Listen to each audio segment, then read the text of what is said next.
Hello everyone, this is your Honey ma'am. Welcome back to my channel, and today I am again going to explain the same chapter, gravitation. This is my third part of this chapter for class 9, that is physics, and I hope ki you must be liking also these videos and understanding all the topics till now whatever we have discussed in our class. So today I am going to explain the more topics on the same chapter, and let's start without wasting a single second. So now I will be discussing about the points. What is the gravitational centripetal force? Yes, we have discussed कि centripetal force और gravitation pull, gravitational force ये सब क्या होता है, तो ये सब हमने देखा है. फिर actually the secret of the stability of the solar system is the gravity. Solar system की जो स्टेबिलिटी है ना, जिसमें इनर्शिया और ग्रेविटी के कॉम्बिनेशन से जो मूवमेंट होता रहता है, वो just due to the gravity ही है, and that is the gravity. ये कुछ इस तरह से मूवमेंट करते रहता है और आप देख रहे हो कि ये एकदम भी अपने ऑर्बिट से यहाँ वहाँ नहीं, कहीं पे भी not even going far away from that particular orbit and not coming towards the any of the object, मतलब प्लैनेट की वो किसी से टकरा जाए या समथिंग लाइक दैट. ये अपने ही एक ऑर्बिट में मूवमेंट कर रहे हैं और ये किसी न किसी ये एक मोशन में मूव कर रहे हैं, और ये जस्ट बिकॉज ऑफ इनर्शिया और ग्रेविटी का प्रॉपर बैलेंस बना हुआ है कि इनवर्ड और आउटवर्ड फोर्स कितना लगना चाहिए. Just because of this it is happening like that. तो सोलर सिस्टम का सीक्रेट जो है वो is the gravity only, gravity and the balance of the inertia. And next we are going to I am talking to you about sun, moon, earth and all other objects in the solar system that attracts each other due to the gravity. जैसे कि आपने देखा भी यहाँ पे कि ये सब एक दूसरे को अट्रैक्ट करते हुए एक पर्टिकुलर ऑर्बिट अपनी एक प्लेस बना चुके हैं और उसी तरह से एक दूसरे के अराउंड मूव कर रहे हैं. सन के अराउंड प्लैनेट्स और अर्थ के अराउंड मून. ठीक है, नेक्स्ट है हमारा this gravitational force only attracts and never ripple. ये जो ग्रेविटेशनल फोर्स है ये सिर्फ अट्रैक्ट करता है, ये रिपल नहीं करता. That can act over an infinite distance, और ये इन्फिनाइट डिस्टेंस तक इसका एक्शन होता है. मैंने आपको बोला था डिस्टेंस कम होगा तो ग्रेविटेशनल फोर्स बढ़ेगा. ठीक है, तो मैंने ये नहीं बोला था कि डिस्टेंस ज़्यादा होगा तो ग्रेविटेशनल फोर्स ख़त्म हो जाएगा. ऐसा नहीं था कि ये जितने भी हैं रिपल तो नहीं करता और ये एक्ट करता है इन्फिनाइट डिस्टेंस तक. तो इसके लिए भी सारे के सारे चीज़ें अपने ही ऑर्बिट के अराउंड मूवमेंट करना पॉसिबल होता है. न्यूटन ने एक्सप्लेन किया एक लॉ जिसका नाम है यूनिवर्सल लॉ ऑफ ग्रेविटेशन. ठीक है, और इसके बारे में ये हम बता चुके हैं कि हर एक बॉडी जो है यूनिवर्स में वो अट्रैक्ट करती है हर दूसरी बॉडी को with the force that is equals to that particular what is been क्या required. Then the planets travel around the sun in its path and orbits and this called ellipse. आप देख सकते हो ये elliptical है, ये जो surface है ये इलिप्टिकल है, इट्स नॉट राउंड. तो इलिप्स है, ये इलिप्स एक्चुअली इलिप्स है. Elliptical is a numerical figure. ठीक है, मतलब हम लोग मैथ्स में पढ़ते हैं इलिप्टिकल, इलिप्टिक्स. ठीक है, तो क्या बोला मैंने, the planet travel around the sun in paths और ऑर्बिट कॉल्ड इलिप्सिस. ठीक है, व्हेन जो planets around the sun movement करते हैं एक पाथ पे या फिर एक ऑर्बिट पे, उसको इलिप्स कहते हैं. मतलब ये जितने भी आपको ये सारे फिगर्स दिख रहे हैं, ये जो पॉइंट्स दिख रहे हैं, ये लाइंस दिख रही हैं ऐसे मूवमेंट करते हुए 1 2 3 4 एंड सो ऑन, ये सब इलिप्स कहलाती हैं. ठीक है, नेक्स्ट है when an object moves in a circle its speed remains constant. Yes, कोई भी ऑब्जेक्ट अगर सर्कल में मूवमेंट करता है तो उसकी स्पीड जो होती है वो कांस्टेंट होती है, बट डायरेक्शन कॉन्स्टेंटली चेंजेस. कभी आप इस मोशन में हो तो कभी आप इधर आ जाओगे, कभी मूवमेंट करोगे, कभी ऐसे. मतलब आप जितने आपके मूवमेंट हैं, स्पीड आपकी सेम रहेगी कांस्टेंट, बट आपके जो डायरेक्शन है वो क्या होते जाएंगे, चेंज होते जाएंगे हर एक पर्टिकुलर एंगल पे. ठीक है, तो ये है कुछ important point what I want to discuss with you. Next पे हम चलते हैं सेंट्रीपिटल फोर्स और solar system. Again the very important topic, very very important topic. Gravitation में है ही कुछ इस तरह के टॉपिक्स जो बार बार आपको रिकॉल करना पड़ेगा. तो जो ऑब्जेक्ट हैं वो कांस्टेंट वेलोसिटी से सर्कुलर मोशन में मूव करते हैं और still in acceleration due to change in direction. Still they have that acceleration due to the change in direction. तो for an object moving in a circle is a force that is required to change the direction and is defined by the Newton's first law of motion. जो मैंने आपको बताया था कि Newton first law of motion में inertia of rest, inertia of motion और inertia of direction भी है. ये कुछ उसी तरह का कॉन्सेप्ट है. ठीक है, ये एक्चुअली वही कॉन्सेप्ट है. तो न्यू ग्रेविटेशन में हमने क्या क्या पढ़ा कि फोर्स ऑफ अट्रैक्शन है between two objects and in the universe only. And gravitation में हमने पढ़ा कि ऑब्जेक्ट्स के बीच में जो अट्रैक्शन है वो बाय द अर्थ की भी एग्जाम्पल है, बिकॉज ऑफ द अर्थ भी है। अगर कोई बॉडी ड्रॉप होती है किसी सर्टेन हाइट से तो it falls downwards due to the earth's gravity only. When a body is dropped from a certain height, it will definitely fall down on the earth due to the earth's gravity only. So if the body is thrown upward, it reaches to a certain height, है ना। जब body को ऊपर फेंकेंगे तो भी तो वो किसी सर्टेन हाइट तक ही रीच करेगा and then falls down again due to the earth's gravity. वापस फेंको, वापस ले आओ, वापस ही तो वो ऊपर और नीचे ही, तो आखिर नीचे ही आना है हर किसी को, हर एक ऑब्जेक्ट को फॉलो के। तो ये है क्या है, इट्स अ ग्रेविटेशन या अट्रैक्शन ऑफ, मतलब force of attraction due to the earth's gravity on that particular object. ठीक है, नेक्स्ट है ग्रेविटेशन में भी attraction between two objects in the outer space भी अट्रैक्शन बिटवीन, देखो earth and moon, attraction between sun and planets, we have seen very good example of that. तो हम समझ सकते हैं कि ये भी तो एक अट्रैक्शन है, जो मैंने आपको बोला कि इनर्शिया और ग्रेविटी का बहुत ही बेहतरीन बैलेंस और कॉम्बिनेशन है ये, जिसकी वजह से ये मूवमेंट पॉसिबल हो पा रहा है। ठीक है, नेक्स्ट देखते हैं हम क्या है। ये जो फोर्स है, जो सेंट्रीपिटल फोर्स लगता है, ये बहुत स्टूडेंट्स को कन्फ्यूजन होता है। ये जो सेंट्रीपिटल फोर्स है आप देख सकते हो, ये W है, ये वेलोसिटी है, ये एंगुलर वेलोसिटी, और ये वेलोसिटी यहाँ पे एक्सिस है। ये सेंट्रीपिटल फोर्स यहाँ पे लग रहा है सर्कुलर मोशन में, सर्कुलर पाथ में। ठीक है, ये फोर्स कॉन्स्टेंटली पुट करता है ऑब्जेक्ट को सेंटर ऑफ द सर्कल की तरफ, and this is called the centripetal force. जो ऑब्जेक्ट को, जो फोर्स कॉन्स्टेंटली किसी ऑब्जेक्ट को पुल करता है सेंटर ऑफ द सर्कल की तरफ, उस फोर्स को बोलते हैं सेंट्रीपिटल फोर्स। ठीक है, without the centripetal force from the sun the planets would travel in a straight line. अगर सन की तरफ से उसको सेंट्रीपिटल फोर्स नहीं जाएगा प्लैनेट्स को, तो उसके अराउंड नहीं मूव करेंगे, बल्कि सीधा सीधा कहीं भी किसी भी पाथ में वो सीधा सीधा मूव करेंगे। मतलब वो अपनी ऑर्बिट बनाएंगे ही नहीं जिससे मूवमेंट उनका कुछ इस तरह से हो। ठीक है, तो ये सेंट्रीपिटल फोर्स ही है जो सन की तरफ से प्लैनेट्स को लग रहा है। ठीक, नेक्स्ट है, it is for this reason that the planets do not fall into the sun. ठीक है, from its strong gravitational force of attraction. इतने strong gravitational force of attraction की बजाय भी, इसके अलावा, इसके मतलब इतना लगने के बाद भी ये कोई भी प्लैनेट सन के ऊपर या ऑन टू द नहीं गिरते हैं। दिस इज बिकॉज कि उनके बीच में जो वो है कॉम्बिनेशन है इनर्शिया और ग्रेविटी का, वो बना रहता है। ठीक है, ये वाला जो फोर्स है सेंट्रीपिटल फोर्स, वो प्रॉपर परफेक्टली डन रहता है। तो ये देखिए, आप यहाँ देख रहे हो, ये force of earth, force of ये है आपका ग्रेविटी, और ये मूवमेंट कर रहा है। ये देखिए सन है, ये सन इसके अराउंड मूवमेंट कर रहा है। ठीक है, सन का मास है, ये वेलोसिटी, और इस सन और अर्थ के बीच का डिस्टेंस है। ठीक, the source for the centripetal force in the solar system is gravitational force of sun. Centripetal force का जो सोर्स है सोलर सिस्टम में, वो ग्रेविटेशनल फोर्स ऑफ सन है। ठीक है, जिसी के अराउंड सारे के सारे प्लैनेट्स मूव कर रहे हैं। तो velocity of the planets is high enough, velocity planet की हाई होगी। ठीक है, they continuously accelerate towards the sun. Of course उनका एक्सेलरेशन सन की तरफ बहुत ही ज़्यादा कंटिन्यूस क्या होगा, एक्सेलरेट करते रहेगा, चेंज इन वेलोसिटी होती रहेगी। ठीक है, without ever living there orbits, अपनी ऑर्बिट्स को छोड़े बिना ये मूवमेंट होता रहता है। आप देख सकते हो, again you can see this, अपनी ऑर्बिट को छोड़े बिना वो कभी फास्ट मूव कर रहे हैं, कभी धीरे से जा रहे हैं, कभी फास्ट मूव कर रहे हैं, एंड सो ऑन। ये मूवमेंट कंटिन्यूस एक्सेलरेट होते रहता है। ठीक है, हैंस व्हेन द ग्रेविटेशनल, जब ग्रेविटेशनल और सेंट्रीपिटल फोर्स कंबाइन करते हैं तो वो स्टेबल सोलर सिस्टम बना लेते हैं। This combination gives the rise to the stable solar system. ठीक है, तो कैसा लगा आपको ये सेंट्रीपिटल फोर्स का जो कॉन्सेप्ट है, और समझ में आया कि नहीं इससे? और ये वाली जो मैं आपको इमेज दिखा रही हूँ, इससे आई होप कि आप समझ पा रहे होगे कि कैसे सेंट्रीपिटल फोर्स सन की वजह से लग रहा होगा पूरे प्लैनेट्स में, जो कि उनको टुवर्ड्स द सन अट्रैक्ट भी कर रही है और उस पर गिरने भी नहीं दे रही है, और अपने ऑर्बिट्स के मूवमेंट में ही उसको बने रहने के लिए हेल्पफुल भी है at the same time. Next concept पे आते हैं।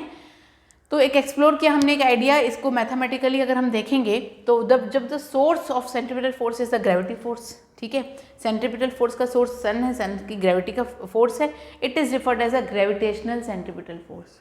इसको ग्रेविटेशनल सेंट्रीपिटल फोर्स भी कहते हैं। तो फोर्स ऑफ इक्वेशन है for the celestial body when both the gravitational and centripetal force act on it, तो कुछ इस तरह का मूवमेंट होता है। ये सेंट्रीपिटल फोर्स है जिसमें m मास, v वेलोसिटी का स्क्वायर और r डिस्टेंस है, और ये तो आपका ग्रेविटेशनल फोर्स है ही, ये तो आपको पता ही है। ठीक है, ये कॉम्बिनेशन है आपका किसका, ग्रेविटेशनल फोर्स और सेंट्रीपिटल फोर्स का। न्यूमेरिकली मैथमेटिकली आप जो बोल सकते हो, ये उसका वो है एक्सप्लेनेशन, छोटा सा डेरिवेशन एक एग्जांपल, एक फॉर्मूला बोल सकते हैं हम इसको, या फिर एक कॉन्सेप्ट बोल सकते हैं जिनको हम कंपेयर कर रहे हैं। ठीक है, तो ये दोनों ही इक्वल हैं, they just refer to as gravitational centripetal force. तो when we deal with the earth and moon, जब हम डील करते हैं अर्थ और मून के साथ, we arrive at the similar equation, इसी इक्वेशन के साथ हम अराइव करते हैं। ठीक है, अब ये देखिए ग्रेविटी है अर्थ की, ये डिस्टेंस है, यहाँ पे r is measured from the centre of earth, r को सेंटर ऑफ अर्थ से मेजर किया जा रहा है, तो डिस्टेंस। ठीक है, f इज अ ग्रेविटी, ये मून है आपका, m और g mass of orbit, and g मतलब gravity of that particular orbit, और ये आपका बनता है mv²r which is the centripetal force, mv² upon r that is the centripetal force, and gmm upon r² is the gravitational force. ठीक है, ये रहा आपका मैथमेटिकली भी इक्वेशन। ठीक, अब आते हैं हमारे नेक्स्ट टॉपिक के पास, और वो है क्या आपका, देखिए motion of the object under gravitational force. ये मैं आपको पहले भी बता चुकी हूँ कि अगर भारी ऑब्जेक्ट है तो वो जल्दी ग्राउंड पे फ्लोर रीच करता है, और जो फेदर है वो एकदम धीरे धीरे आता है। तो ये भी एक एग्जांपल मैं आपको बताना चाहती हूँ कि ग्रेविटेशनल फोर्स की वजह से ही motion of the object under the gravitational force is maximize the mass of the object will be, gravitational force उसका इंक्रीज हो जाएगा, mass of the object increase है तो ग्रेविटेशनल पुल इंक्रीज हो जाएगा, और डिस्टेंस ऑफ द ऑब्जेक्ट अगर closer है तो ग्रेविटेशनल पुल भी अगेन इंक्रीज होगा। जितना डिस्टेंस कम उतना ज़्यादा ग्रेविटेशनल पुल। ठीक है, तो we always notice that everything goes up, it will comes down after the certain period of time, पक्का होगा ये तो। ठीक है, this happens because of the gravitational force that pulls the objects to the ground. ठीक, now suppose we have two objects of different masses and we drop them from the same height. तो ये है आपका, ये आ रहे हैं धीरे, कोई एकदम फास्ट आएगा, कोई धीरे धीरे आएगा, और ये दोनों जो है ये पूरा वैक्यूम पे हो रहा है। ये जो है आप देख रहे हो, we see that the object with the higher mass, जो कि आपका क्या है, फेदर नहीं है, बॉल है, it falls first to the ground, ये फर्स्ट फॉल होगा ग्राउंड पे। जबकि हम जब ये वाली सेम एक्टिविटी को वैक्यूम में एक्टिविटी को परफॉर्म करते हैं तो we see that the irrespective of their masses the two objects falls at the same time on the ground। मैंने बता दिया था आपको कि सेम टाइम पे वैक्यूम में जब हम सेम एक्टिविटी को परफॉर्म करेंगे दोनों आके साथ में गिरेंगे। ठीक है, तो ये है आपका वैक्यूम वाला एग्जाम्पल। तो this shows that there is no air resistance, the acceleration of the gravity of the to the gravity of the object will be constant. मतलब ये शो कर रहा है कि where there is a no air, जब वहाँ पे no air resistance होता है तो जो एक्सिलरेशन होता है ग्रेविटी की वजह से वो उस ऑब्जेक्ट पे कांस्टेंट होता है, चाहे ऑब्जेक्ट का मास ग्रेटर हो या स्मॉलर हो, हीवियर हो या लाइटर हो। ठीक है, तो ये है एक और एग्जाम्पल ग्रेविटेशनल पुल का। Motion of the object will be termed as accelerated motion. Of course मैंने बोला था जब ऑब्जेक्ट फ्री फॉल होता है, ऊपर से नीचे गिरता है, तो उसमें change in velocity, acceleration increase, velocity increase होती है और final velocity minus initial velocity में आपको एक्सिलरेशन मिलता है। बट वही सेम ऑब्जेक्ट जब नीचे से ऊपर फेंका जाए तो डी एक्सिलरेट होता है, यहाँ पे फाइनल वेलोसिटी बिल्कुल डिक्रीज हो जाती है as compare to initial velocity. ठीक है, तो उसको रिटार्डेशन या डी एक्सिलरेशन बोलते हैं। यहाँ पे आप देख रहे हो 3 इक्वेशंस ऑफ मोशन जो मैंने बता दिया था, v is equal to u plus a t, s is equals to ut plus half at square and v square is equals to u square plus 2as। ये न्यूटन्स लॉ ऑफ मोशन है। ठीक है, equation of motion है, sorry, ये आपने देख लिया है। अब इसको आपको तीनों इक्वेशन, फ्री फॉलिंग ऑब्जेक्ट के लिए यही इक्वेशन बदल जाती है, a को रिप्लेस करता है g और s को रिप्लेस करता है h। फ्री फॉलिंग है ना, तो डिस्टेंस कवर्ड के लिए जो s यूज़ कर रहे थे आप, वो अब हाइट कवर कर रहा है तो h आ गया। और क्योंकि g है, g is a gravity and a is acceleration due to gravity, तो इसीलिए g को a को g ने रिप्लेस कर दिया। ठीक है, कब? जब फ्री फॉलिंग ऑब्जेक्ट होते हैं तब। ठीक है, तो ये केस है, सेम सिचुएशन है, बस a से g रिप्लेस हो गया और s से h। ठीक, ये था आपका एक छोटा सा और एक इन्फॉर्मेशन जो बहुत ही इंपॉर्टेंट है ड्यूरिंग योर क्या न्यूमेरिकल्स। अब आते हैं किस पे, सपोज एक बॉय ड्रॉप करता है एक स्टोन को फ्रॉम द क्लिफ, मतलब ऊपर से कहीं से भी। It took a time of 0.5 second, इसने 0.5 सेकेंड लगाया कि ग्राउंड पर वो रीच कर सके। ठीक है, then we have to find the height of the cliff, height आपको निकालनी है। तो होगा क्या, आपकी इनिशियल वेलोसिटी तो हो गई 0 मीटर पर सेकेंड। ठीक है, फिर आपके पास g जो था, ग्रेविटी तो है ही है 9.8 मीटर पर सेकेंड स्क्वायर। ठीक, और फिर आपका टाइम जो है वो है आपका क्या 0.5 सेकेंड्स। आपको निकालना क्या है, हाइट। हाइट निकालनी है मतलब आपको h निकालना है। h निकालने के लिए आपका फॉर्मूला है ना ut plus half gt square. इसी में आप वैल्यू रख देंगे 0 into 0.5 plus half into 9.8 into 0.5 का स्क्वायर।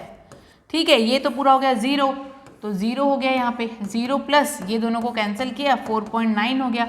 अब 4.9 इंटू 0.5 का स्क्वायर मतलब 2.25 होता है। ठीक है, अब इनका मल्टीप्लिकेशन करेंगे तो आपको अराउंड ये वाली वैल्यू मिलनी ही मिलनी है 1.225 मीटर वॉट एवर।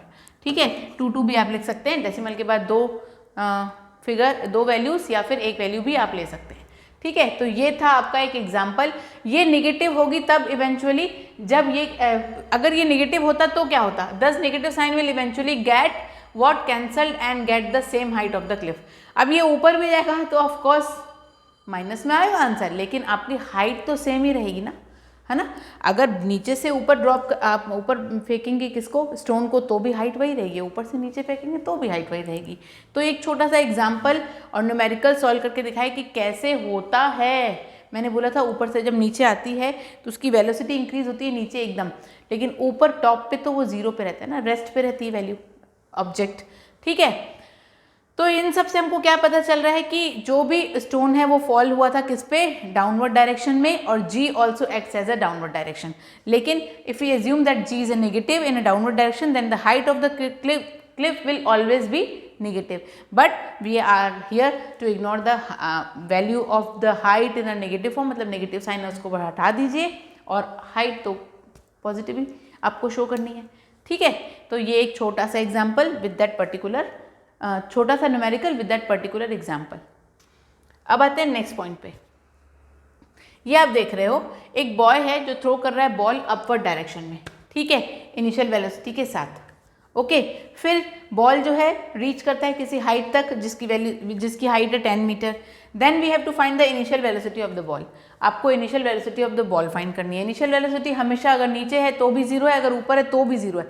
वो तब तक आपको इसकी वैल्यू नहीं बतानी है जब तक वो क्वेश्चन में पर्टिकुलर पूछे ना या बताए ना। Initial velocity is 2 meter per second बोलेगा then it's okay, take that 2 meter per second. Final velocity 10 बोलेगा then it's okay, take 10 meter per second. लेकिन अगर बोलेगा ही नहीं तब तक आपको नहीं लेनी है ऐसी कोई वैल्यू। ठीक है, since after reaching the height of 10 meter per second 10 meter the final velocity object will be 0। मैंने बोला था नीचे हो या ऊपर हो 0 होनी ही होनी है। जब वो रेस्ट पे आ जाता है ना ऑब्जेक्ट नीचे आने के बाद, जब उसके बाद कोई मूवमेंट नहीं रहता तो वो 0 ही ना हो गया। ठीक है, तो हाइट g है तो 9.8 मीटर पर सेकेंड स्क्वायर आना ही आना है। v आपकी फाइनल बोल चुका है मेरी 0 है, हाइट आपको बोल चुका है 10 मीटर है। ठीक है, so we have to this much data we have for the example. ठीक है, and now we have to do the क्या क्वेश्चन, और वो क्या करेंगे आप, इक्वेशन ऑफ मोशन कौन सा, थर्ड वाला यूज करेंगे। क्या है थर्ड वाला, v square minus you square, जिसमें जो v की वैल्यू हो तो 0 हो गई माइनस यू स्क्वायर। अब 2 इंटू 9.8 इंटू 10 है, पॉइंट यहाँ से हटाइए 10 लाइए, 10 कैंसल। 2 इंटू 9.8 क्या होगा, 998 क्या होगा आपका, ये 16 ये 196। ठीक है, u की वैल्यू क्या हुई, माइनस यू स्क्वायर की वैल्यू है इतनी। अब u की वैल्यू क्या होगी, अंडर रूट ऑफ 196 जिसके मतलब होता है 14। ठीक है, ये आ गई आपकी 14। ठीक, अब आपने इसमें 10 को माइनस में क्यों लिया, ये क्या है डाउनवर्ड डायरेक्शन में है ना, g as a positive, we have taken g as a positive in downward direction, so the height attend by the ball will be the negative. ठीक है, जब g नेगेटिव है तो हाइट जो बॉल की होगी वो भी नेगेटिव होगी, और क्योंकि यहाँ पे नेगेटिव नेगेटिव दोनों क्या हो जाएंगे, कैंसल, तो u की डायरेक्ट वैल्यू आ गई 14 मीटर पर सेकेंड। तो finally we can calculate the initial velocity of the ball without any negative sign.